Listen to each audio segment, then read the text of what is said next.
Facts and figures about autism you might have already heard. Tonight, the human lives behind those figures you might not be as familiar with. Hello and welcome. I'm Jim Watkins. April is Autism Awareness Month, something that grew out of a small group of affected families into a global initiative.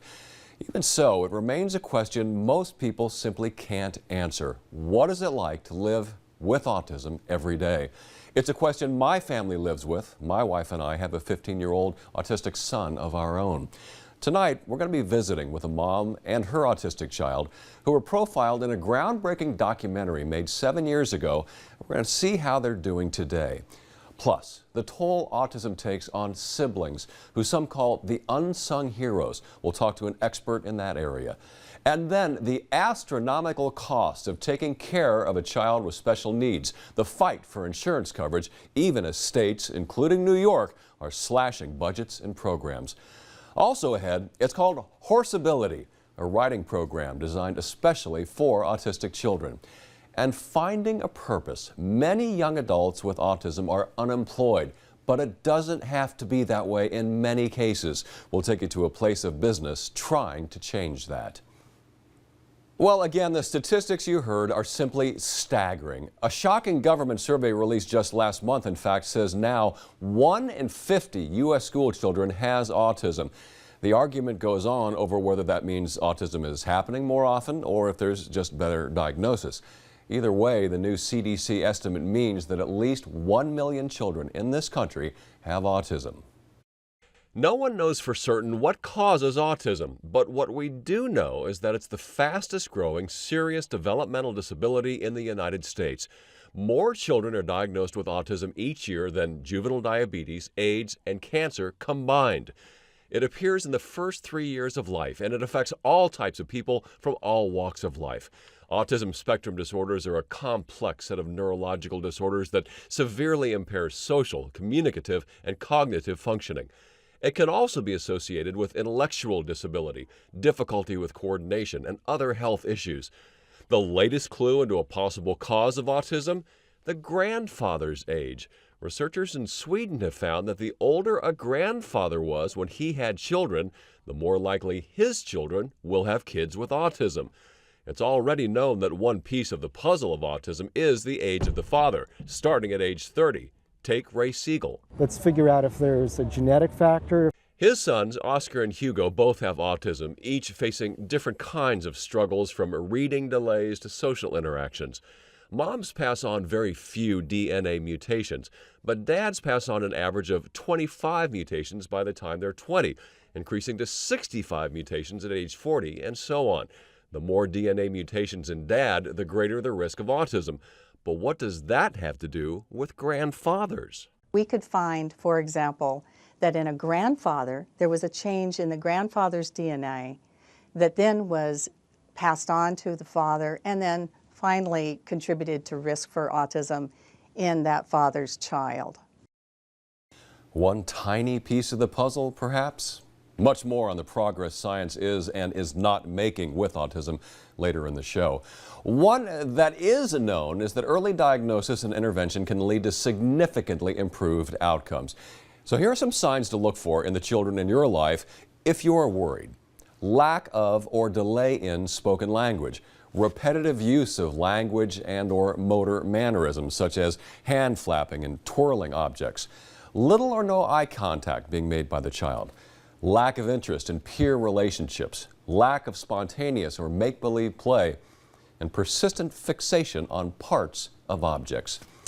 Well, getting a diagnosis of autism for your child can be a devastating experience. It is safe to say no parent is ever truly prepared to sit in a doctor's office, little toddler on your lap, and hear the words, "I'm afraid your child is autistic."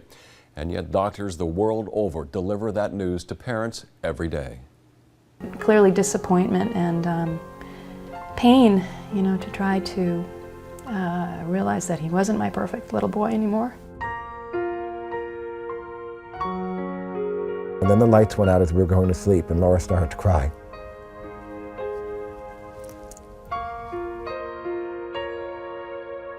It's like when your child dies, there is a finality to that. But how do you mourn your own child who's alive?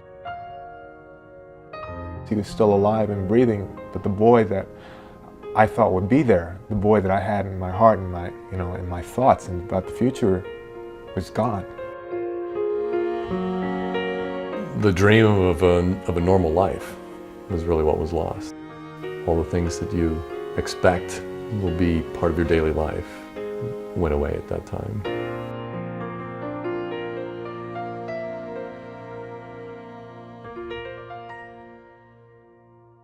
So after the diagnosis, what then?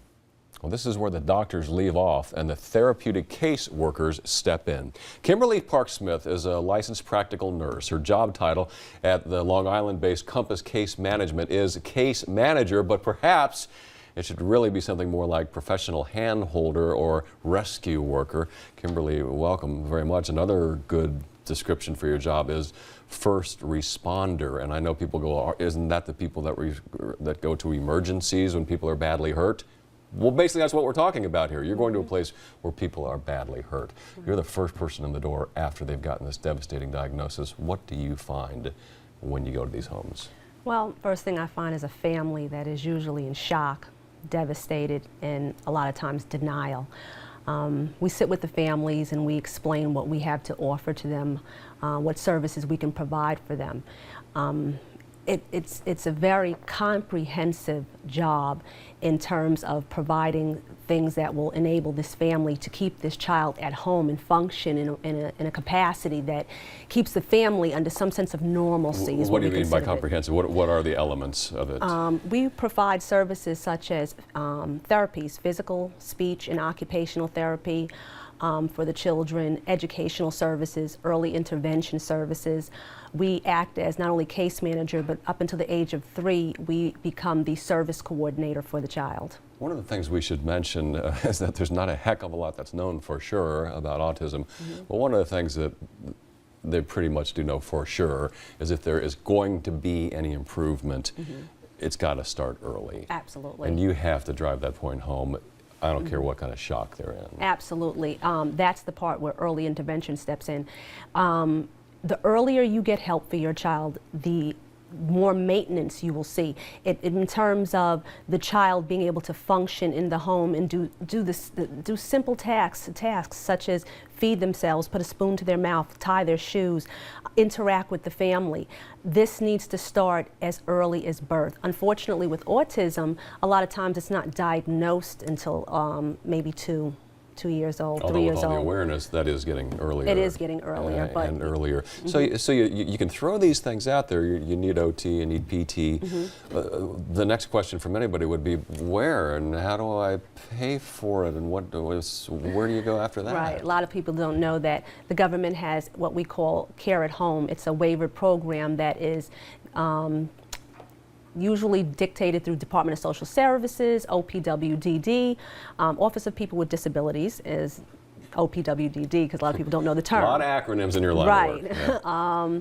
And you need to contact them and tell them you have a child with a disability, and they will come out and do an evaluation on the child, a level of disability. You can also contact my office. We are Compass Case Management, and I can come out and also evaluate your child to see if you qualify for these services.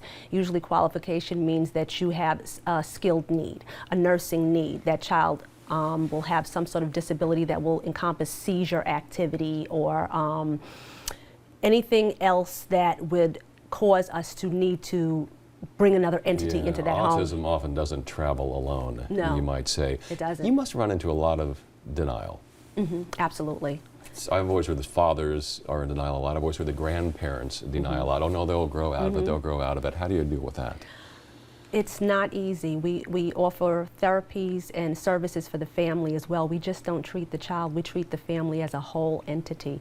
And we listen to the families. We let them, as a case manager myself, that family becomes a part of my family. And I listen with them, and I find any services that I can possibly find to work with that family to help them.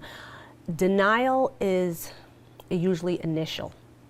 after a while, they tend to have an acceptance, but it's a normal process. And let me go into your heart for a final 30 seconds here. You, being this first responder, in the hour to come, we're going to talk about all different aspects of this thing called autism, but as a human being, what do you see as the first on the scene of the devastation that this condition brings to homes everywhere? Separation. What do you mean? A lot of separation. The families, you have to be a strong family. Sometimes the husband and the wife tend to be at odds, and you have other children, and it's not knowing how to deal with the situation. In my heart, the first thing I do is I'm there as a human being. It's just a hug sometimes, just to let them know that you don't have to deal with this alone. That's what we're here for. It's for you some days, though. These children become a part of me, and they stay with me until they are 18 years old. They become my external children. Well, my wife and I have known you for a few years, and you've been a rock for us, and I know you are for many others. Kimberly Park-Smith, thank you so much. Thank you for the good works that you do. Best of luck with everything. Thank you, Jim. Stay with us, everyone. We have so much more for you. It was a groundbreaking documentary that exposed what it's like for families to live with severely autistic children. 7 years later, we go back to one of those families featured in the movie to see how they're doing now. And later in the program, what happens when a child with autism is done with school? So many find themselves without a purpose and definitely without work. Well, we found one local business with a goal to change that. We'll take you there. And it's not just parents who feel the strain of living with a child with special needs. Brothers and sisters do too. We'll explore the unique and lifelong stresses faced by the siblings. And Autism Awareness Month inspired the global initiative called Light It Up Blue. More than 7,000 iconic structures and landmarks in 90 countries are bathed in blue for much of this month. Here's a look at the Empire State Building. Throughout the program, we'll show you more of these inspirational images from around the world. We'll be right back.